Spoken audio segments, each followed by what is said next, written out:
اللهم صل على محمد وعلى آل محمد كما صليت على إبراهيم وعلى آل إبراهيم إنك حميد مجيد. اللهم بارك على محمد وعلى آل محمد كما باركت على إبراهيم وعلى آل إبراهيم إنك حميد مجيد. أعوذ بالله من الشيطان الرجيم. بسم الله الرحمن الرحيم. يا أيها الذين آمنوا اتقوا الله وذروا ما بقي من الربا إن كنتم مؤمنين فإن لم تفعلوا فأذنوا بحرب من الله ورسوله وإن تبتم فلكم رؤوس أموالكم لا تظلمون ولا تظلمون وإن كان ذو عسرة فنظرة إلى ميسرة وأن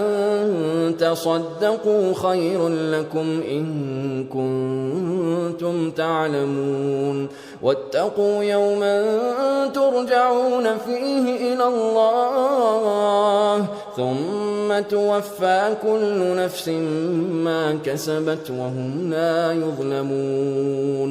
یا ایھا الذین آمنوا، اے ایمان والو. یاد رکھیں آیت کے شروع میں بھی اللہ تعالیٰ نے ایمان والوں کی بات کی ہے، اور اس آیت کے آخر میں بھی اللہ نے ایمان کو مخاطب کیا ہے. اتقو، ڈر جاؤ، اللہ تعالیٰ سے، وذرو، اور ضرور چھوڑ دو، ما بقیہ، جو بچ گیا، جو باقی رہ گیا ہے، من الربا، سود میں سے. سودی کاروبار کر رہے تھے، جو لین دین ہو گیا سو ہو گیا، اب جو سود باقی رہ گیا ہے اس کو چھوڑ دو، اس کا مطالبہ نہ کرو. ان کنتم مؤمنین، اگر تم ایمان والے ہو. اللہ نے بلایا ہی ایمان والوں کو ہے، تو آخر میں پھر اللہ نے کہا کہ اگر ایمان والے ہو. کیا مطلب؟ ایمان والوں کو تو بلایا ہے، اس کا مطلب ہے وہ ایمان والے ہیں. تو پھر اللہ تعالیٰ نے یہ کیوں کہا کہ اگر ایمان والے ہو؟ یہ ایمان کا ریفرنس دیا ہے، اللہ ایمان کا حوالہ دیا ہے کہ اگر تم اپنے ایمان پر قائم رہنا چاہتے ہو، ایمان کا دعویٰ تو کرتے ہو. یا ایھا الذین آمنوا، اے ایمان کا دعویٰ کرنے والو، اگر تم واقعی ایمان والے ہو، اگر تم واقعی ایمان کو قائم رکھنا چاہتے ہو تو پھر اس کو چھوڑ دو. تو یہ اللہ نے کسوٹی دے دی، یہ حتمی فیصلہ دے دیا کہ اگر اس کو نہیں چھوڑو گے تو تمہارا ایمان نہیں ہے. فَإِن، پس اگر، لم تفعلوا، تم نہیں چھوڑو گے، فَأْذَنُوا، پس تیار ہو جاؤ، بِحَرْبٍ مِّنَ اللَّهِ، بِحَرْبٍ، جنگ کے لیے، من اللہ ورسولہ، اللہ اور اس کے رسول کے ساتھ. سودی کاروبار کرنے والے کے ایمان پہ اللہ نے کانٹا لگایا، سوالیہ نشان. اسلامی جمہوریہ پاکستان سرکاری سطح پہ سودی کاروبار کر رہا ہے، ایمان پہ سوال نہیں ہے، ہم اس کو اسلامی حکومت کہہ سکتے ہیں. اور بھی بہت سی چیزیں ہیں. یہ بڑا ہی سمپل سا اصول ہے. سودی کاروبار چل رہا ہے تو پھر اسلام کا سوال ختم. اگر حکومتی سطح پہ چل رہا ہے تو حکومت کا اسلام سے تعلق کوئی نہیں ہے، اور اگر کوئی شخص ذاتی طور پہ کر رہا ہے تو اس کا ذاتی طور پہ اسلام سے کوئی تعلق نہیں ہے. وہ اللہ اور اس کے رسول کے ساتھ جنگ کے لیے تیار رہے. اللہ اور اس کے رسول کے ساتھ جنگ کیسے ہوگی؟ اللہ اور اس کے رسول کی مخالفت کرو گے تو پھر تم اس زندگی میں پرسکون نہیں رہ سکتے. کسی صورت آپ ان پریشانیوں سے نکل ہی نہیں سکتے جب تک سود کا کاروبار نہیں چھوڑو گے. کہ اللہ سے جنگ کرنے والا پرسکون کیسے رہ سکتا ہے؟ ایک طرف ہم سیرت النبی کانفرنس کرا رہے ہیں حکومتی سطح پہ، میلاد منا رہے ہیں حکومتی سطح پہ، یہ محبت کے دعوے ہیں، اور دوسری طرف جنگ بھی کھل کے ہے. یہ کیسی منافقت ہے؟ ایسی منافقت میں انسان رہ کے کیسے خوشحال ہو سکتا ہے؟ غیر مسلم جو ہے نا وہ خوشحال ہو سکتا ہے طریقے سے، بالکل ہو سکتا ہے. کیوں؟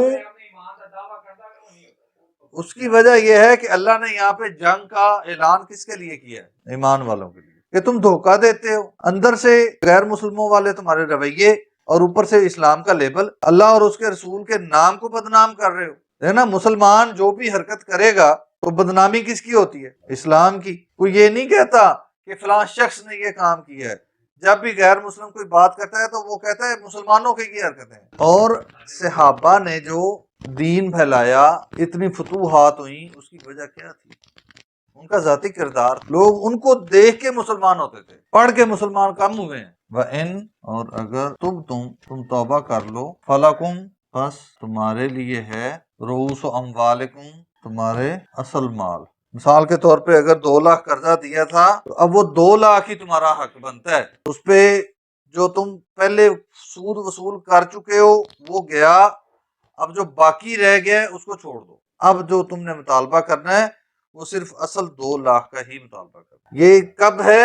جب لوگ اسلام قبول کر رہے تھے اور اسلام کے قوانین ابھی نازل ہو رہے تھے، یہ تب کی بات ہے۔ اب بھی اگر کوئی غیر مسلم اسلام قبول کرے گا تو اس کے لیے یہ لاگو ہوگا، لیکن اگر کوئی مسلمان یہ کام کر رہا ہے اور کہتا ہے کہ لو جی آج سے میں توبہ کر رہا ہوں، تو وہ جتنا سود اس نے کھایا ہوا ہے وہ بھی واپس کر دے۔ لا تظلمون، نہ تم ظلم کرو، لا تظلمون، اور نہ تم پر ظلم کیا جائے۔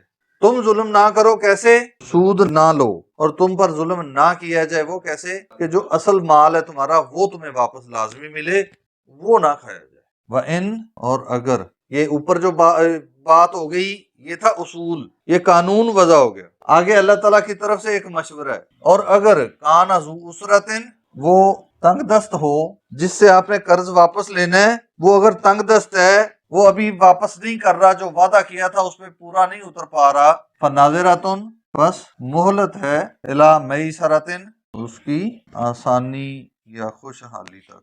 لیکن اس کا یہ مطلب بھی نہیں ہے جس نے قرض واپس کرنا ہے وہ بلا وجہ روتا ہی رہے، اس پہ بھی وعید ہے کہ اگر اللہ نے آپ کو وسعت دے دی ہے قرض واپس کرنے کی اور آپ واپس نہیں کر رہے تو اس کو بھی اللہ نے پسند نہیں کیا، اس کے لیے بھی وعید ہے۔ وَإِن، اور اگر، تصدقوا، تم صدقہ کر دو، تمہیں اللہ نے اتنی وسعت دے رکھی ہے کہ تم اس کا اصل مال بھی معاف کر دو، چھوڑ دو، خیر لکم، تمہارے لیے بہتر ہے۔ بہتر کیا ہے؟ مال چھوڑ دینا بہتر ہے۔ جس کا ایمان اللہ کی ذات پہ اور آخرت پہ دن پہ ہوگا اس کو سمجھ آ جائے گی کہ بہتر۔ ان کنتم تعلمون، اگر تمہارے پاس علم ہے تو، اگر تمہیں جنت اور قیامت کے معاملات کا علم ہے تو پھر تمہیں اندازہ ہو جائے گا کہ تم اپنا مال چھوڑ بھی دو گے تو یہ تمہارے لیے بہتر ہے، یہ گھاٹے کا سودا نہیں ہے، یہ فائدے کا سودا ہے۔ واتقوا، اور ڈر جاؤ، یومن، اس دن سے، ترجعون فی، جس میں تم لوٹائے جاؤ گے، جس دن تم حاضر ہو جاؤ گے، اللہ، اللہ کی طرف، ثم، پھر، توفی کل نفس، بدلہ دیا جائے گا ہر کسی کو، بما کسبت، جو کچھ اس نے کمایا، عمل کیے، دنیا میں جو عمل کیے اس کا بدلہ دیا جائے گا، وہم لا یظلمون، اور ان کے ساتھ نا انصافی نہیں کی جائے گی۔ یہ ہے وہ علم جس کی اللہ نے اوپر بات کی ہے۔ اگر تمہارے پاس اس چیز کا علم ہو کہ تم نے اللہ کے ہاں پیش ہونا ہے اور پھر تمہیں اجر ملنا ہے اور تمہیں سزا ملنی ہے، تو پھر تم سود چھوڑ دو گے اور اللہ کے راہ میں خرچ کرو گے، جو نہیں دے سکتا اس کو قرض بھی معاف کر دو گے، اور تمہیں امید ہوگی کہ اللہ ہمیں اس سے بہتر اجر عطا کرے گا۔